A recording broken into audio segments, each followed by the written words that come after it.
उरी हमले के बाद गृह मंत्री राजनाथ सिंह ने मधुकर गुप्ता कमेटी की रिपोर्ट को लागू करने के निर्देश दिए। सीमा की सुरक्षा के लिए मधुकर गुप्ता कमेटी गठित की गई थी। सीमा पर बने फेंसिंग को हाईटेक किया जाएगा।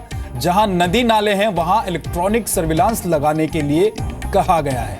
नदी नाले वाले इलाकों में लेजर वॉल और अंडरग्राउंड सेंसर लगाने के लिए भी कहा गया है और घुसपैठ रोकने के लिए माइक्रो एरोस्टेट बैलून भी लगाया जाएगा। मनीष शुक्ला जी मीडिया संवाददाता हमारे साथ जुड़ गए हैं। मनीष, हम चारों तरफ से कोशिश ये कर रहे हैं, हिंदुस्तान की तरफ से कोशिश ये हो रही है कि एक तो पाकिस्तान को जवाब दिया जाए, दूसरी तरफ अपनी सुरक्षा कैसे बढ़ाई जाए। तो ये एक बड़ा कदम है। कमेटी की तरफ से क्या कहा गया है और राजनाथ सिंह ने क्या कहा है, पूरा ब्यौरा एक बार दे दीजिए। जी देखिए विद्या, जो मधुकर गुप्ता कमेटी थी, जब पठानकोट हमले हुए थे उसके बाद इस कमेटी ने बॉर्डर एरिया का दौरा किया था और करीब पाकिस्तान बॉर्डर पर उन्होंने 32 ऐसे लोकेशन की पहचान की थी जहां गैप थे, जहां नदी नाले के इलाके हैं, जहां पर फेंसिंग नहीं है, फेंसिंग टूट जाती है। और ऐसे वक्त में ये रिकमेंडेशन दिया गया था कि अगर ऐसे आतंकी हमले को रोकने हैं तो पहले हमें अपने एरिया को ही फोर्टिफाई करना होगा, उसको किले की तरह बनाना होगा और तमाम रिकमेंडेशन दिए गए थे और करीब 1000 पन्ने की रिपोर्ट थी। और अभी ये फैसला लिया गया होम मिनिस्ट्री की तरफ से कि जो रिकमेंडेशन इस कमेटी ने दिए हैं, मसलन कैसे जो हाईटेक हम टेक्नोलॉजी यूज करें, कैसे सेंसर्स लगाएं, क्योंकि कई जगह फेंसिंग के अंदर ही टनल बना करके आतंकी घुसपैठ करने की कोशिश कर रहे हैं। तो ऐसे वक्त में जो सेंसर्स लगाए जाएं, सैटेलाइट उस पर नजर रखी जाए, इन सब चीजों को लागू किया जाए। इसमें एक लंबा वक्त लगेगा, काफी इसमें पैसे भी खर्च होने हैं, लेकिन जिस तरीके से आतंकी हमले कर रहे हैं उसको रोकने के लिए जरूरी है कि जो हमारी फेंसिंग है वो ज्यादा मजबूत हो। बहुत बहुत शुक्रिया मनीष इस पूरी जानकारी के लिए आपका।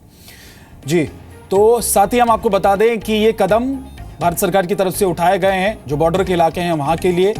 लेकिन स्टूडियो में हमारे साथ खास मेहमान भी मौजूद हैं। अमृत कपूर रिटायर्ड ब्रिगेडियर साहब हैं और साथ ही जेके त्रिपाठी पूर्व राजनयिक हैं। अमृत कपूर साहब कुछ कह रहे हैं? मैं ये जो अभी इन्होंने राजनाथ सिंह ने जो ये कमेटी का ब्यौरा देते हुए कहा है, इसके अंदर जो ये लोग कवर कर रहे हैं सिर्फ लाइन ऑफ कंट्रोल को कवर कर रहे हैं। अच्छा, अभी आजकल जो जितनी भी अटैक्स हुए हैं वो हिंटरलैंड के अंदर हुए हैं। तो हिंटरलैंड के अंदर जो ऑब्जेक्टिव्स होते हैं दुश्मन के, उनको भी कुछ अप्रोचेस होती हैं। अभी जैसे उरी के अंदर हुआ है, वो उरी में एज क्रो फ्लाइज एलसी से ये 6 किलोमीटर है दूर उरी का जो हेडक्वार्टर है, लेकिन उसके अंदर कुछ एक री एंट्रेंट्स हैं, नाले हैं जी जो कि पीछे हैं। तो हमारी जो तवज्जो है या कंसंट्रेशन है वो सिर्फ लाइन ऑफ कंट्रोल पे जाती है।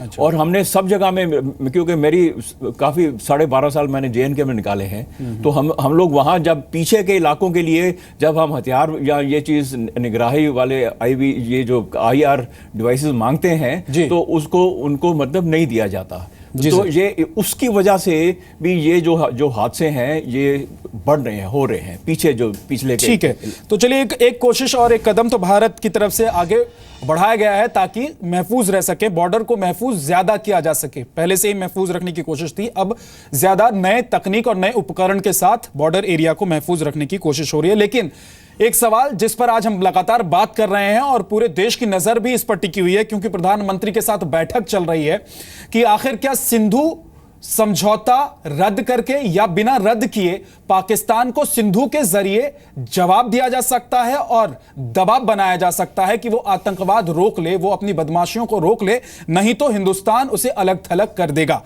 एक सवाल यह है जेके त्रिपाठी साहब कि जो हम बात कर ही रहे थे कि जो 3 युद्ध में नहीं हमने सोचा, जिसको लेकर हम अभी तक विचार नहीं कर पाए, उस पर आज अगर बैठक हो रही है, उस पर अगर प्रधानमंत्री कुछ कह रहे हैं, उस पर अगर प्रधानमंत्री सोच रहे हैं, विचार कर रहे हैं, तो फिर उसके पीछे कोई लॉजिक होगा, कोई रीजन होगा?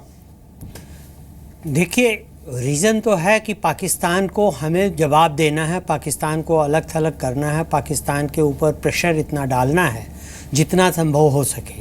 उसमें ये सिंधु जल समझौता एक अंग हो सकता है, लेकिन यही चीज़ है कि अगर आपने ऐसे जल समझौते को रद्द करने की बात की जिसके बारे में हम पिछले 3 युद्धों में भी हमने नहीं सोचा, तो अंतर्राष्ट्रीय कम्युनिटी में एक ये प्रश्न उठ खड़ा होगा कि आज आखिर ऐसी क्या बात आ गई, आपको ऐसी क्या एकाएक ज़रूरत इतनी पड़ गई कि आपने इस जल समझौते को रद्द करने की बात की। हाँ, एक चीज़ ये कर सकते हैं कि बिना उसको रद्द किए हुए, जैसा कि ब्रिगेडियर कपूर साहब ने भी बताया, हम उसके कुछ प्रोविजंस को अप्लाई करने की कोशिश करें, इम्प्लीमेंट करने की कोशिश करें, जिससे कि। लेकिन सर एक बात और जो अमृत कपूर साहब ने कही कि हम पानी को ज्यादा दिनों तक नहीं रोक सकते हैं, 5 दिन 7 दिन 10 दिन तक रोक सकते हैं, तो फिर ऐसी स्थिति में पाकिस्तान को भी इस बात की जानकारी होगी कि जो दबाव हम बनाने की कोशिश कर रहे हैं या फिर जो बात हम हमारी तरफ से कहा जा रहा है, हमारी सरकार कर रही है,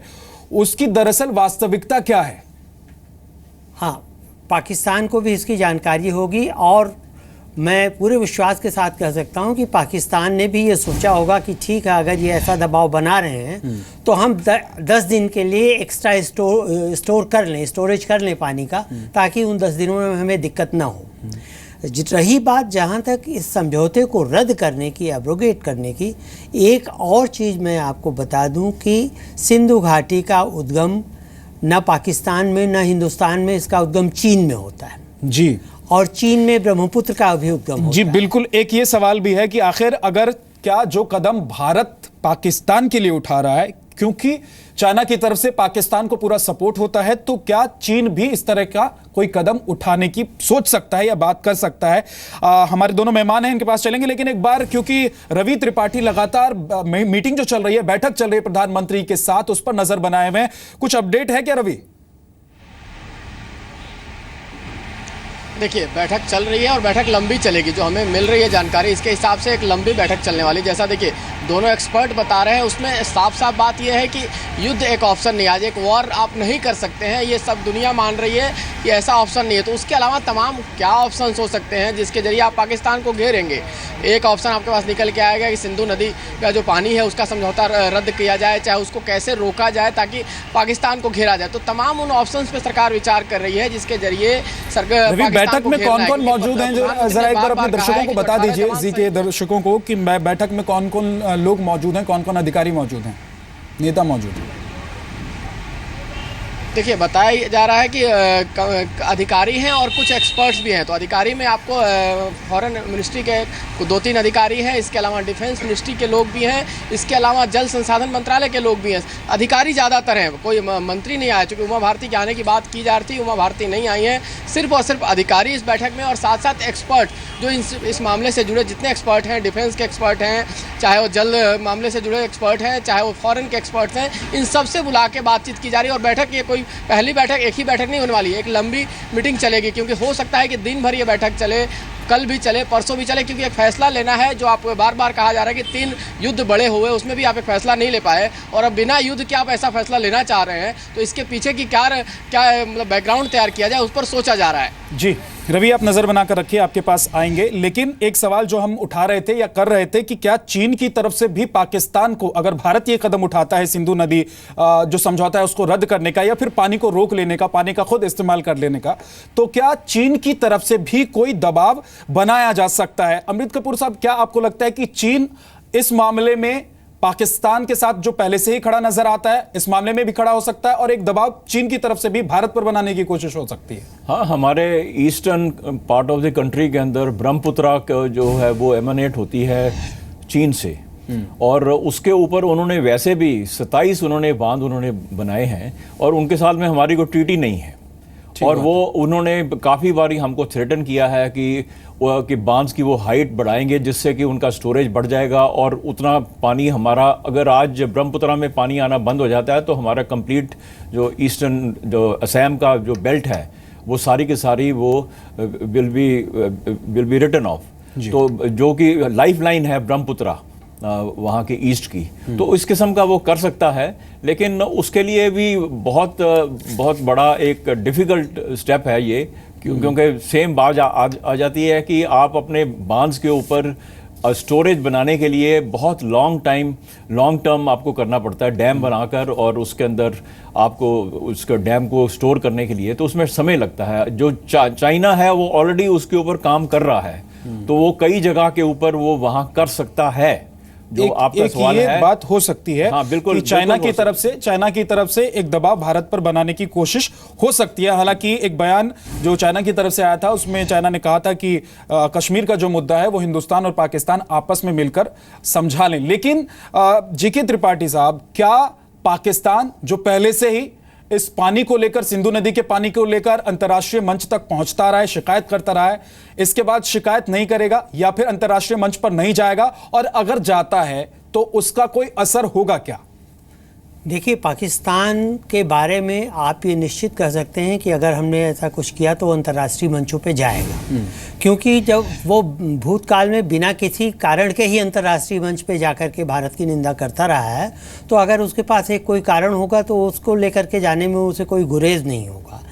और रही बात यहाँ तक ये कि क्या अंतर्राष्ट्रीय समुदाय सुनेगा, तो मेरे ख्याल से हाँ, अंतर्राष्ट्रीय समुदाय इसकी बात को सुनेगा, इसलिए कि इससे कौन पार्टीज डायरेक्टली अफेक्टेड होंगे? इससे वहाँ के किसान डायरेक्टली अफेक्टेड होंगे, जी, आवाम डायरेक्टली अफेक्टेड होगा। लेकिन सर एक सवाल ये भी होता है ना, लेकिन सर सर एक सवाल तो ये अफेक्टेड वॉर से भी होते हैं। जी बिल्कुल, वही मैं कह रहा था कि एक सवाल तो ये भी है ना कि अंतर्राष्ट्रीय मंच पर जहां पर हिंदुस्तान जाकर बताता रहा है और पूरी कोशिश ये रही है कि आतंकवाद जिस तरीके से पाकिस्तान के जरिए भारत भेजा जाता है, आतंकी भेजे जाता है, आतंकी वारदातों को अंजाम दिया जाता है, उससे पूरी दुनिया वाकिफ है।